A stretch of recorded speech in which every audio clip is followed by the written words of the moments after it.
Bonjour à tous, nous poursuivons avec la troisième Mishnah du quatrième Pérek. Nous avons vu dans la Mishnah précédente une marloquette entre Rabbi Eliezer et Rabbi Yehoshua. Lorsque quelqu'un a transgressé une faute, il doit apporter un korban khatat. Lorsqu'il y a un doute sur quelle faute, quelle était la transgression qu'il a faite, mais il est sûr qu'il a transgressé quelque part, juste il ne sait pas quelle est la faute. Là, nous avons vu une marloquette entre Rabbi Eliezer et Rabbi Yehoshua. Est-ce qu'on est chayav ou pas? Est-ce qu'on doit savoir quelle était la faute, ou il est suffisant de savoir que c'était une faute pour laquelle on doit apporter un korban khatat? Et ici, la Mishnah poursuit avec l'avis de Rabbi Shimon Shezouri, de Rabbi Shimon Omrim, qui nous disent la chose suivante. Lo nechleku al davar sheu mishum shem echad. En vérité, d'après eux, Rabbi Eliezer et Rabbi Yehoshua ne sont pas en marloquette lorsque la transgression se fait de quelque chose, davar sheu mishum shem echad, où il y a un seul nom. C'est-à-dire, c'est la même transgression, nous dit le Barthénoura. Un homme est marié à deux femmes, les deux sont nidot, sont nida, et il a transgressé avec une des deux et il ne sait pas avec laquelle. Que ce soit l'une ou que ce soit l'autre, c'est la même interdiction de nida. Et pour cette interdiction, sans faire exprès, on doit apporter un korban khatat. Donc dans ce cas-là, Rabbi Shimon Shezouri et Rabbi Shimon nous disent, tout le monde est d'accord, Shu chayav qui doit apporter un korban khatat. Pourquoi? Parce que il sait quelle était sa faute. C'est une faute de nida. C'est vrai qu'il ne sait pas avec laquelle de ces deux femmes il a fauté. Mais malgré tout, puisqu'il sait quelle est la faute, et que pour cette faute-là, il doit apporter un korban khatat, donc il amènera son korban khatat. Alors, ve'alma nechleku, sur quoi sont-ils en marloquette? Eh bien, c'est al davar shu mishum shne shemot. C'est lorsqu'il s'agit d'une transgression qui est de deux shemot, c'est-à-dire de deux noms, deux sortes de transgressions. Nous explique le Barthénoura, il a un doute. Est-ce qu'il a pendant Shabbat, donc il a transgressé Shabbat, mais il ne sait plus, est-ce qu'il a coupé de la récolte ou est-ce qu'il a moulu de la récolte? Il a un oubli, mais il sait qu'il a fait une des deux transgressions. Que ce soit pour la transgression, le Havmelacha de Kotser, il y a un chiyuv khatat. Que ce soit pour Tochen, avoir moulu, il y a aussi un chiyuv khatat. Il ne sait pas quelle est sa transgression, mais ce sont deux interdictions différentes. Là, nous avons une marloquette. Nous explique Rabbi Shimon Shezouri et Rabbi Shimon. Chez Rabbi Eliezer, mechayev khatat et Rabbi Yehoshua poter. Rabbi Eliezer dit on est chayev khatat. Rabbi Yehoshua dit non, on n'est pas tour dans ce cas-là. Pourquoi? Parce que il ne sait pas quelle était sa faute. Rabbi Eliezer dit il sait quelle était sa faute, une transgression de Shabbat. Il sait que ce soit l'une ou l'autre, il doit apporter un korban khatat, donc il amènera son korban khatat. Donc là, nous voyons que Rabbi Shimon Shezouri et Rabbi Shimon viennent expliquer que leur marloquette, c'est en vérité lorsque c'est shne shemot, c'est-à-dire deux transgressions différentes. Amar Rabbi Yehuda, et Rabbi Yehuda poursuit et nous dit que d'après ce qu'il avait entendu de ses maîtres, Afilu nitkaven lelaket teinim veliket anavim anavim veliket teinim, même si quelqu'un pensait ramasser, donc cueillir des figues pendant Shabbat et qu'il a cueilli du raisin, ou bien il pensait cueillir le raisin et il a cueilli des figues, ou shrorot veliket levanot, il pensait du raisin noir et il a pris du raisin blanc, ou levanot veliket shrorot, ou du blanc et ensuite il s'avère que c'était du noir, donc ce soit donc, il y a aussi des dattes ou du raisin, peu importe. Rabbi Eliezer mechayev khatat et Rabbi Yehoshua poter. Rabbi Eliezer dit qu'on est chayev khatat et Rabbi Yehoshua dit qu'on n'est pas tour.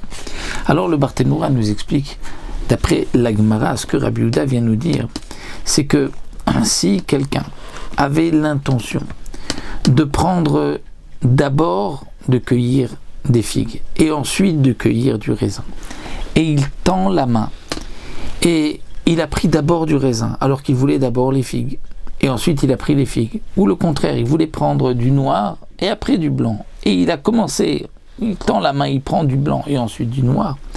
Là, Rabbi Eliezer dit qu'on est chayev khatat. Pourquoi?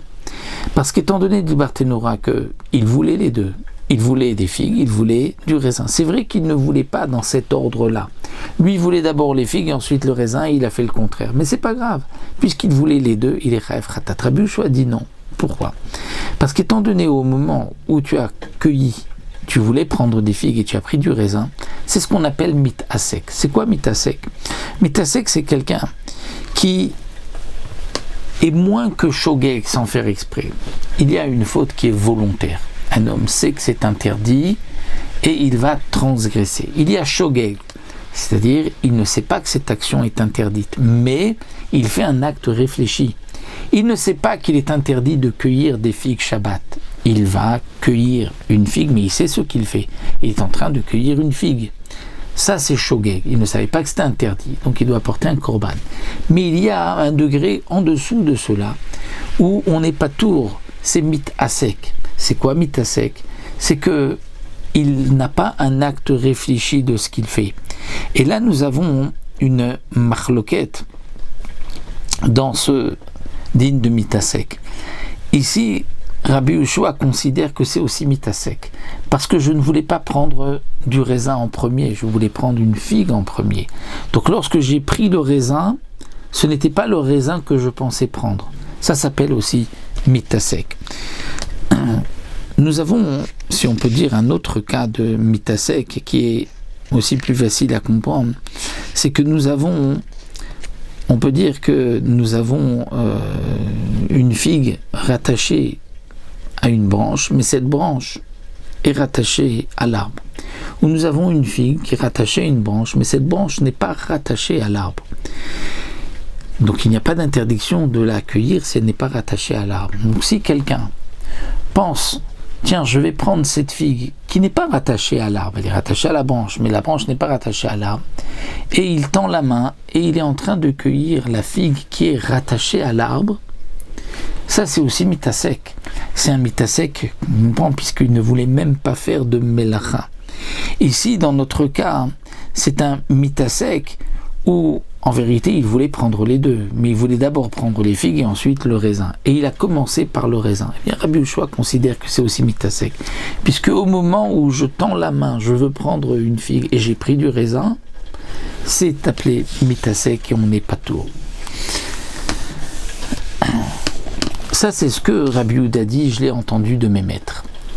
Alors, Amar Rabbi Yehuda, nous avons deux versions. Ou bien c'est Rabbi Yehuda qui lui-même s'exprime et qui dit Tameani meterba Rabbi Yehoshua. Mais quand même, dit Rabbi Yehuda, je m'étonne, je ne comprends pas pourquoi Rabbi Yehoshua va dire dans ce cas-là qu'on n'est pas tour. Après tout, il voulait prendre une figue et après le raisin, il a pris le raisin avant. Pourquoi va-t-on dire qu'il n'est pas tour?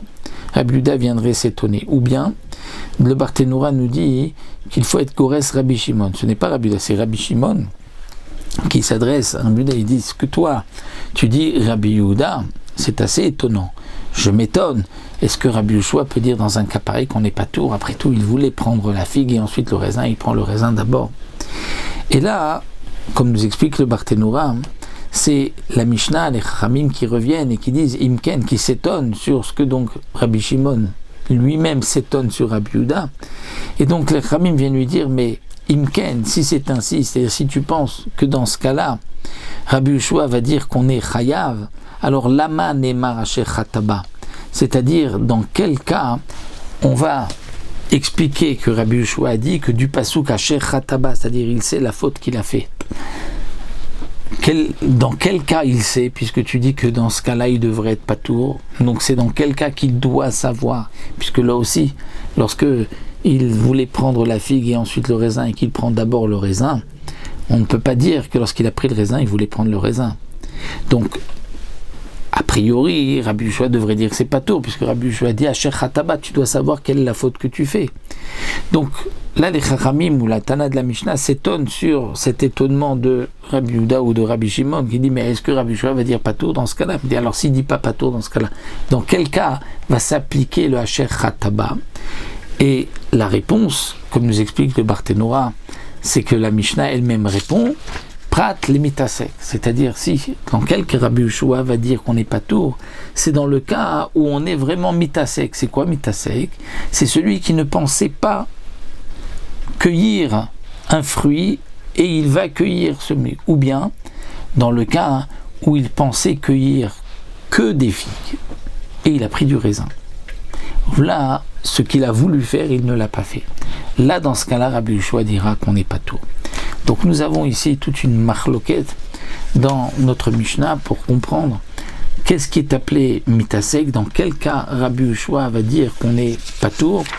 Donc au départ, on avait dit que d'après Rabbi Yehoshua, même lorsque quelqu'un donc a fauté, nous avons vu qu'il y avait une différence si c'était Shem Echad ou Shne Shemot, c'est-à-dire que si quelqu'un a un doute, est-ce qu'il a coupé la récolte ou est-ce qu'il a moulu une récolte, est-ce qu'on est chaïf, c'est là que Rabbi Yehoshua va dire patour.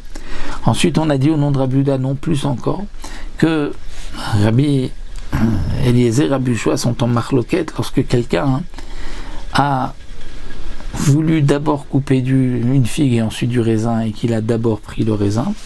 Et ensuite nous avons vu que non, que peut-être Rabbi Yehoshua ne rendra pas tour que lorsque quelqu'un ne voulait prendre que des figues et qu'il a pris du raisin, ou lorsque il ne voulait pas du tout cueillir et qu'en fin de compte il a cueilli, parce que là ce n'est pas un acte réfléchi, là c'est mitasek.